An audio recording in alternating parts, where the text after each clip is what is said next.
and welcome to the inaugural Kitesurf Pro World Championship Tour. The KSP's 2011 Mauritius One-Eye Pro kicks off the circuit with great style, bringing the world's best wave riders together for 10 action-packed days. Delivering next-level performances amidst the world-class conditions, the riders have been dreaming of an event like this for years, which undoubtedly will change the face of the sport.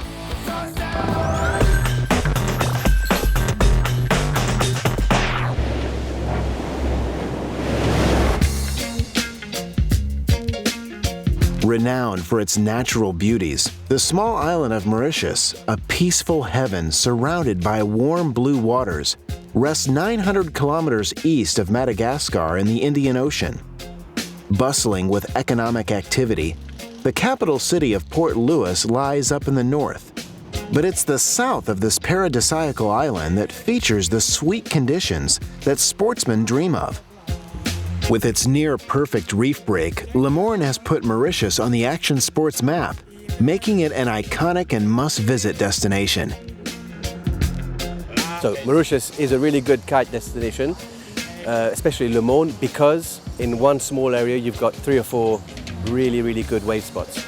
And not only for kite surfing, but for surfing, SUPing, all kinds of stuff. The weather's good, it's sunny all year, it's windy. You can't really ask much more from a kiting destination.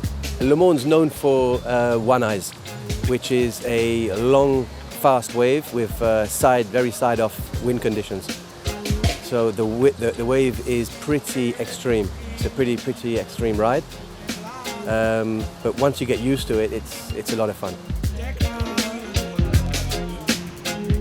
Thrilled to be a part of the groundbreaking adventure, a highly motivated group of accomplished kiters flock to Morne, Mauritius, aiming to make kite surfing history. Yeah, it's a bit difficult to tell who is going to adapt to this place, but I think all good riders, once they've ridden the wave a few times, can adapt. You know, and then especially today they're riding strapless, unhooked, so I'm sure they'll get it right. You know.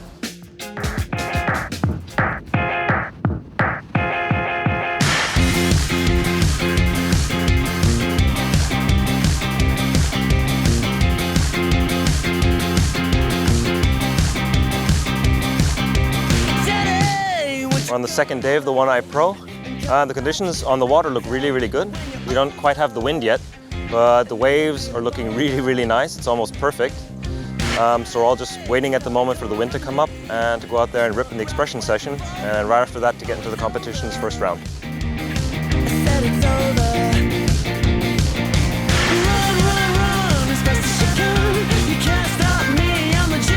As the wind picked up and the first swell of the event hit Morne's coast, riders quickly hit the water, gravitating to the One-Eye Peak. Competitors took turns riding the perfect peeling surf in this aquatic playground. Jenny, would you give me a chance? I know I'm young, but I like to dance. She's coming over. Oh, come on over. If you look at the entry list, pretty much got the best wave riders in the world here. I don't think any of the heats are going to be really easy.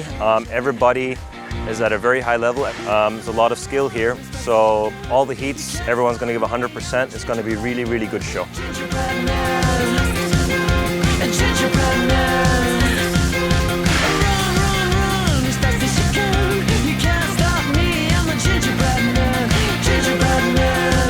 The conditions of the surf are absolutely mind-blowing. We've seen surf coming through here all morning in the 6 to 8 foot range, I would say. Perfect barrels, big walls, steep, clean blue water. Mauritius is absolutely beautiful, and the waves have kicked in, and now of course with the wind picking up nicely, the guys are ripping out there, along with the ladies of course too. We've seen some phenomenal rides, really been exciting. Go, baby, come back another day. If you like to. Go, baby, come back another day. When you're old. Delivering Offering some interesting surprises, the first round of competition saw the world-renowned Mito Monteiro taking third place in his heat, and Brazilian ripper Gilly Brandao destroying his kite in the powerful waves. Glimpses of the fierce competition and strong conditions of the days to come. But the bulk of the competition was yet to come. The contest runs in a KO system with a second chance round. The winners of each heat bypass the next round, in which the losers get another chance to stay in the game. Run as fast as you can.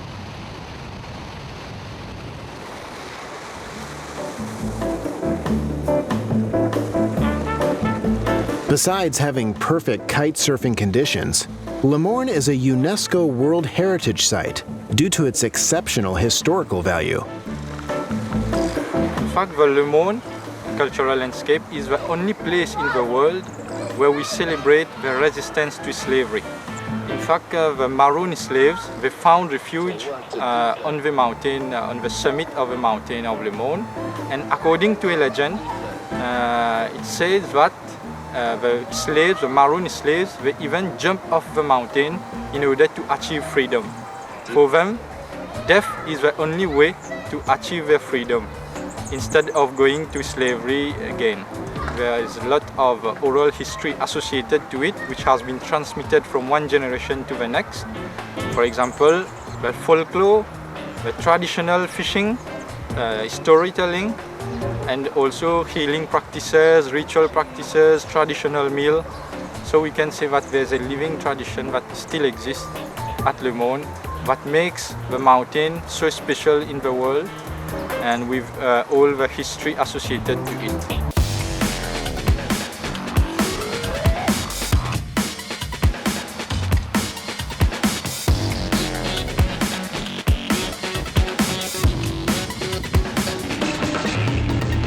So stoked to be here, riding in such good conditions and out there, with one other person out. It's like a dream for me, in these sort of waves. If we had this waves like yesterday at home, it'd be talked about for 20 years,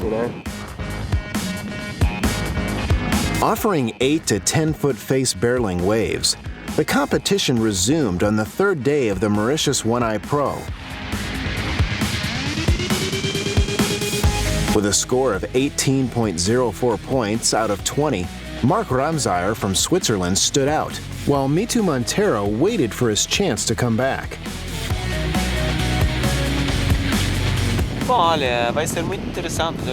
It's going to be really interesting because there's a high level. All riders here are experienced on big waves. It's going to be good. The most important, it's to have fun on the water, and then I'll check the result.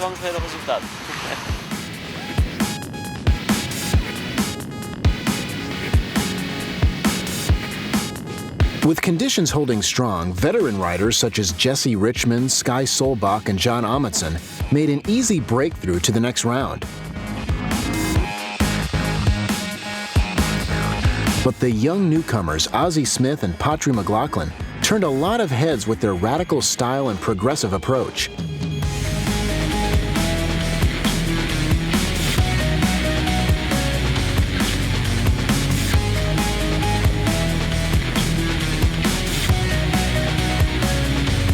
I think for sure this event's going to bring up new names for the future, and that's what we're looking for. There are guys that are still ripping, but there are guys that are yet to be discovered.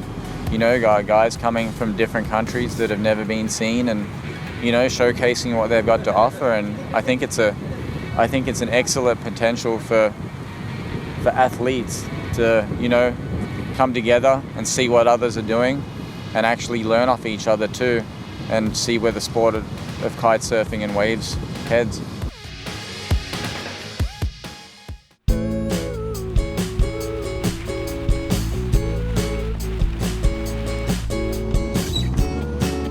Delivering an astonishing performance, the shy and unsponsored Ninja Bieshler amazed everyone.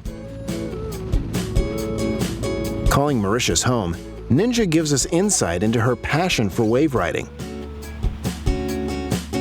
So I'm Ninja from Germany, and I'm working here in Mauritius. Since 4 years I'm here, and it's a great sport. Yeah, of course the waves are amazing, And I came here actually just to stay 1 or 2 years, but yeah, I stay longer because it's just amazing. So basically I discovered the waves by surfing, which I learned in Brazil already a few years ago.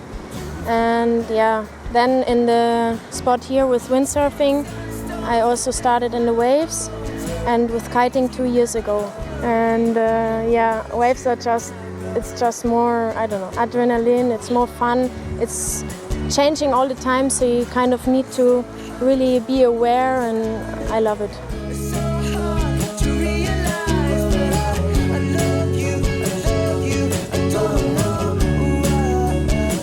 Throughout the event, riders are judged on their 2 best waves and scored based on power, flow, and technical difficulty of maneuvers.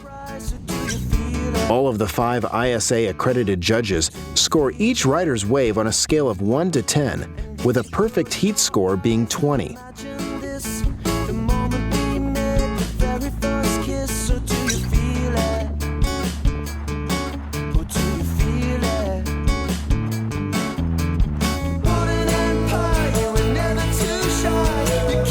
With slightly smaller waves than the day before and winds blowing stronger at 25 to 30 knots, the competition continued.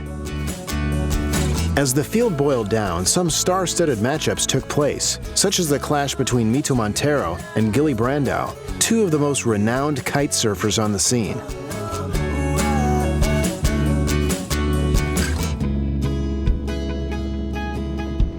Man of the day, however, was Sky Solbach, scoring a wave of 9.43 with his top-to-bottom strapless surfing.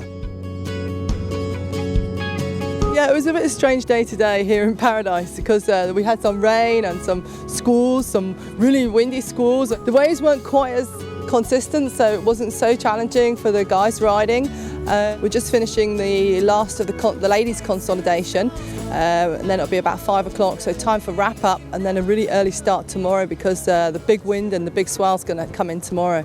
That's what we're told.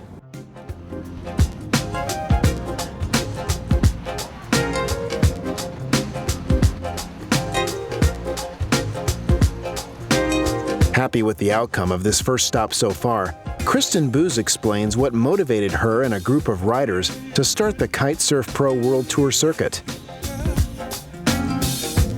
Our main objectives with the KSP Tour were really to bring the riders to the best wave and wind spots around the world and to really make kiteboarding look good, you know, to really further the image of the sport, to produce some amazing images and pictures and just really make the riders happy and just focus on them a little bit more. The way we're running the KSP Tour right now is a really exclusive approach. We've kind of modeled it after the surfing tour. We have an exclusive field of 24 male and 12 female riders following the tour around the world. We've ensured that the riders will complete the whole tour by introducing tour licenses and have a really set amount of tour riders. Of course, we're going to be able to sign on different riders for each of the events. We're going to have local wildcards for every event. And then also, whenever a tour rider drops out, can't make it to one of the events, we will have local riders or actually international riders move up to the spots.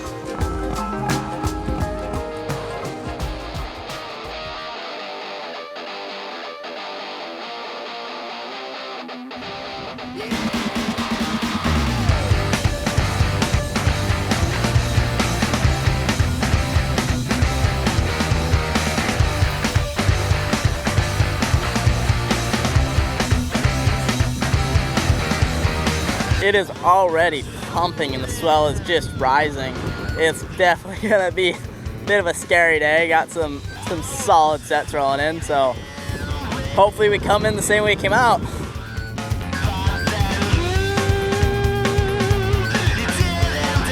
Long anticipated, the mega swell hits One Eye just in time for the crucial round 4 and 5 heats.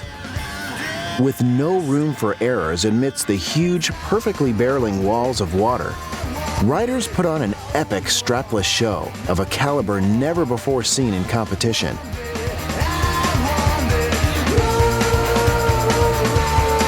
Yeah, this is sick to have an event where it's just focused on wave riding. So we go here where there's awesome waves and it's going to be awesome. I mean, this is definitely the way to do it. I'm stoked to be a part of this and I'm really happy to support and see where this tour will go. I think that's the best thing that could have happened to the sport in the past couple of years. Me personally, I've been hoping and waiting for something like this to happen for a long time. There's been a vacuum for it, and finally some riders took it in their own hands and set it all up, and I think it's going to be a great future for a wave riding tour.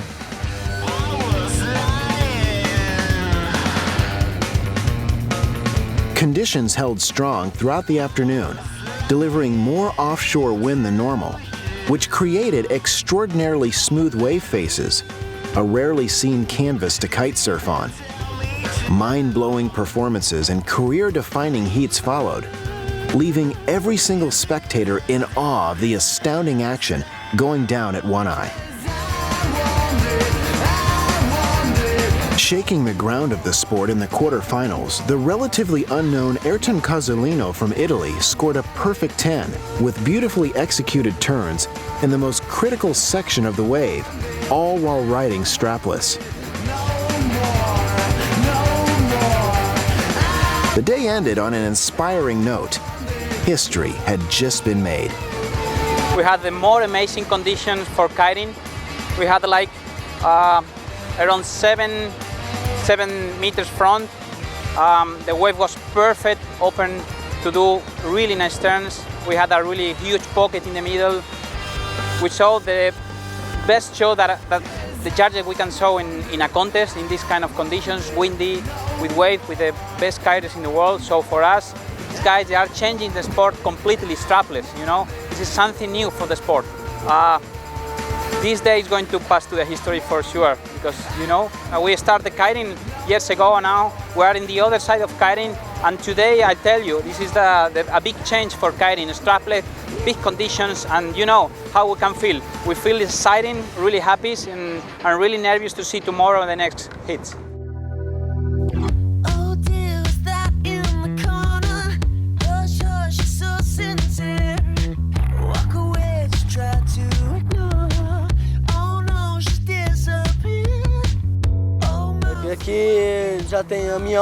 This is my kind of wave. I prefer left waves. I didn't think I would make it this far. I'm very happy to be on the semis. Now let's see what happens. I'm going to try to go further. I'm not saying I'm ready, but I have a good feeling to go out there and smash it. Get the wave, big bottoms, big snaps, and make it through the heat.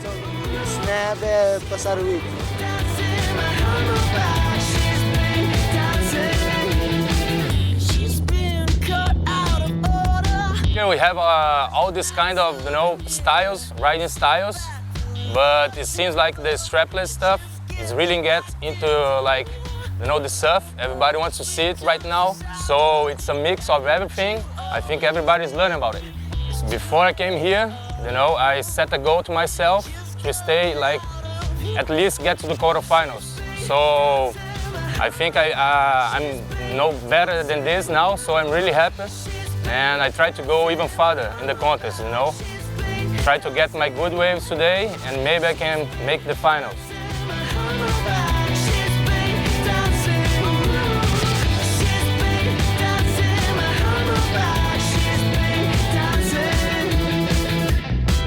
For sure, in the strapless, you have different style, you know. When you see here the rider take the leap, but they're really in the critical section of the wave, it's strapless, so it's not so easy, but it's not impossible. For me, like, I try just to push more possible the strapless on the future, you know, to do the new tricks, you know, and you know, to help like kiteboarding to go so far away.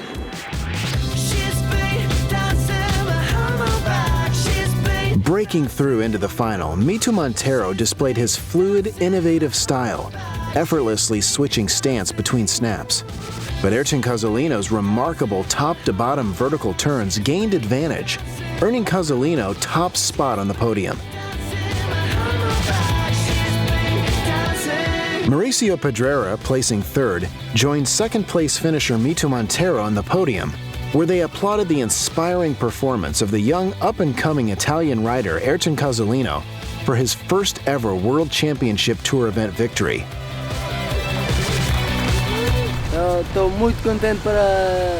I'm very happy with this result. It was hard to win, but I accomplished my goal. The conditions were good big waves. I had a lot of fun with Me Too in the final. I'll try to get another good result in Peru. I'm very happy with this competition, and I look forward to the next ones.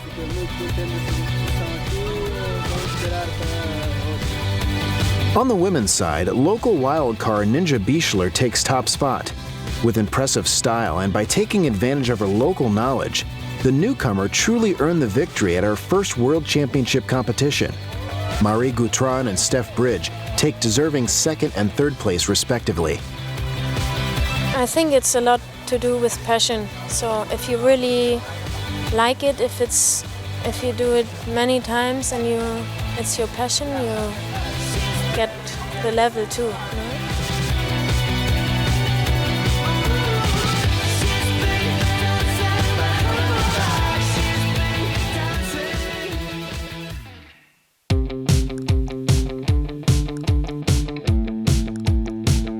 Bringing the days in paradise to an end, everyone involved looked back, reflecting on what it all means for the sport. This event was just amazing. It was such a mark for the sport. We've just been waiting for an event like this to happen for a while. Really nothing compares to the one-eye wave and all the action that we had here. It was just a point mark in the history of kiteboarding for sure. Obviously we were blessed with conditions. We had amazing surf, amazing wind all week long, so that was definitely an amazing way to kick off this tour for 2011. The riding we saw, I think, was unreal. Like, you know, One Eye's a little bit different kind of wave than a lot of other places we're used to riding. It's a little bit more offshore, but I think the riders here showed that, you know, you just have to adapt to the conditions, and we saw guys going like straight up, top to bottom, getting barreled. I mean, I don't think we could have asked for better conditions, and it's an amazing show. I think the bar here has been raised. The performance bar has been set, and you know, that's the new level. And I think that's just the way it is. I think with any sport, you know, the best riders take it where it's going to go. You know, the best riders are showing what the progression is, and I think that bar has been set here, and that's the new level. And that's it for the KSP's 2011 Mauritius One Eye Pro. Join us next time in Pacasmayo, Peru for more incredible kite surfing action.